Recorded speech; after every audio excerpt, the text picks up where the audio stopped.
Dear students, Assalamu alaikum. I hope you would be in a good mood and sound health. Dear students, schools have been thrown open for the physical mode of teaching right from 1st of March 2021.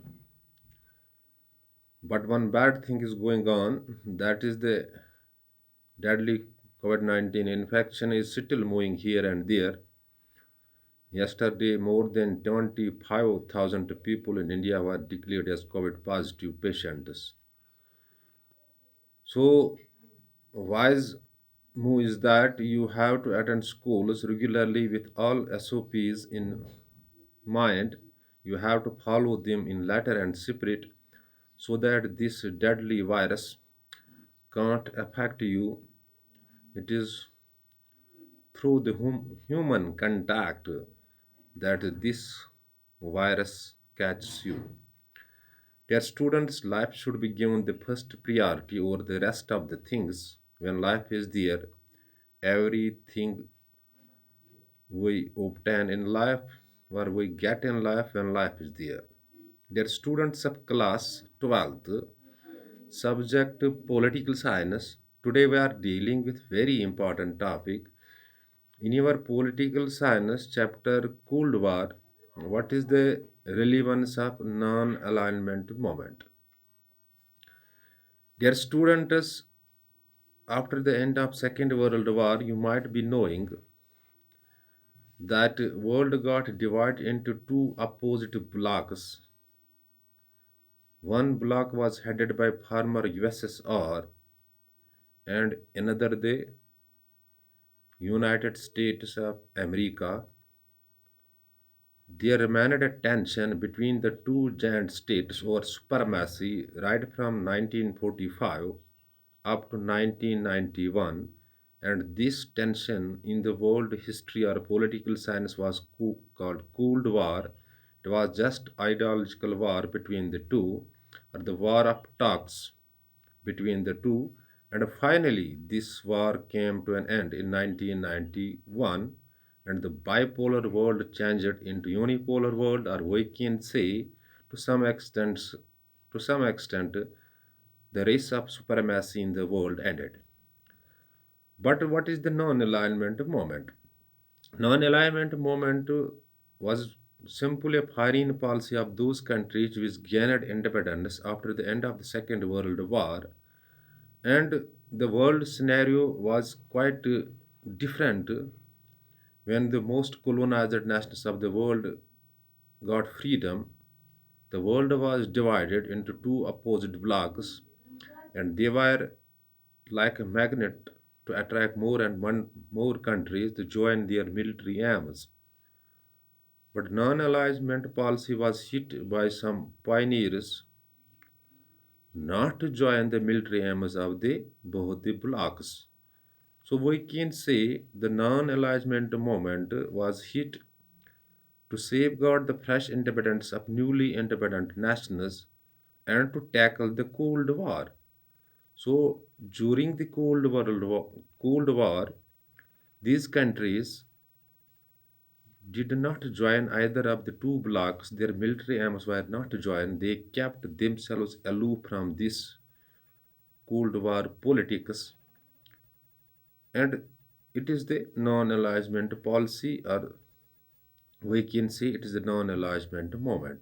But the question arises: what is the relevance of the non-alignment movement at the present? The Cold War ended as it was formed, or it was a organization to tackle the Cold War. Now the Cold War is not there. In 1991, the world scenario changed, but still it has a relevance. Some books say it has lost its importance, or some common men say that it has lost its importance. No, it hasn't lost its importance. It is still promoting the interests of the developing countries. It helps the world scenario or world politics in the peaceful resolution of disputes if there are arising. So you have to keep in the mind that this organization is a peaceful organization and it plays its role in the world to settle all the disputes peacefully. So they are actors in the world politics and they are always going for the interests of developed nations. Even the these countries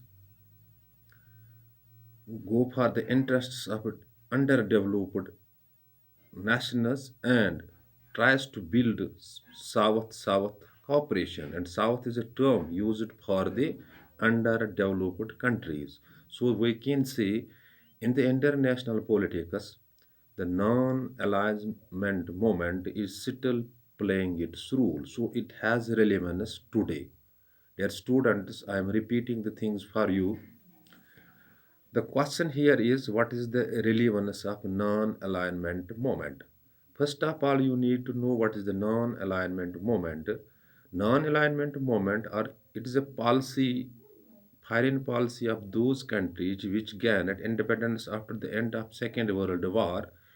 And after the Second World War, there was a quite a different scenario in the world politics.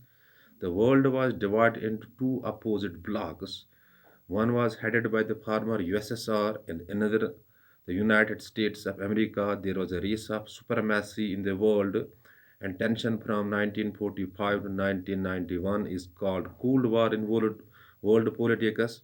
So both these blocs, these military blocs were like magnet to attract more and more countries to join their military groups or military aims. But non-alignment policy was hit to not to join their military aims or it was only to tackle the Cold War. But the question arises, has the non-alignment movement at the present relevance? Yes, it has relevance. It is the organization of 120 countries and its headquarters are located in Jakarta, Indonesia. If no doubt the Cold War has ended in 1991 when USSR disintegrated into 15 new states. But non-alignment countries or non-alignment movement is still having relevance. It had not lost its importance. It is playing a role in the world politics by saying to the world, by getting involved in the world in the manner that all the disputes in the world should be resolved peacefully if somewhere these disputes are arising. And most non-alignment countries are either developing countries or underdeveloped countries. So they are promoting the interests of developing countries. They are going for their economic boost. Meanwhile, they are also promoting the interests of underdeveloped countries in the world.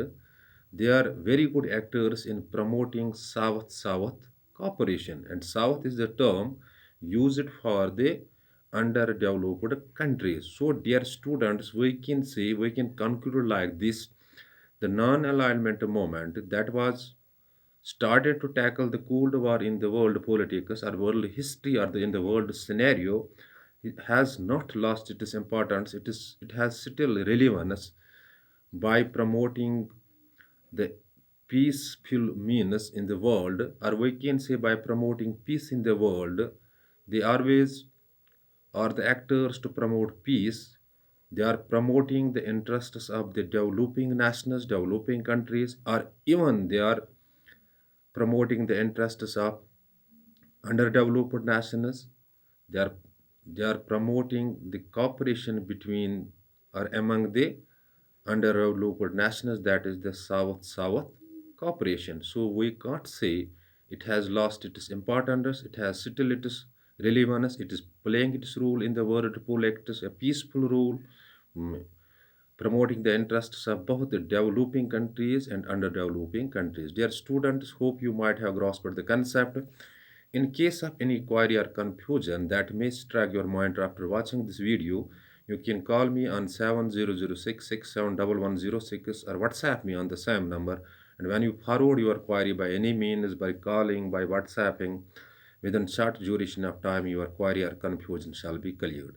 Dear students, but the important thing is that the political science reference book, if available with you, must see these things on your available political science reference book so that you can grasp the concept well. Dear students, attend school regularly for the physical mode of teaching, have a live interaction with your teachers so that you can learn things better. And you have to follow all SOPs in letter and separate to save your lives first because this deadly virus is still moving here and there. And you have to save your lives first. Life should be given the first priority over the rest of the things. When life is there, the rest of the things would come in your lives. Dear students, you have to work hard, you have to make self-study by which you can see your boat on the back. Dear students, my prayers are with you, but you have to work hard. Be permanent. Thanks. Be balanced.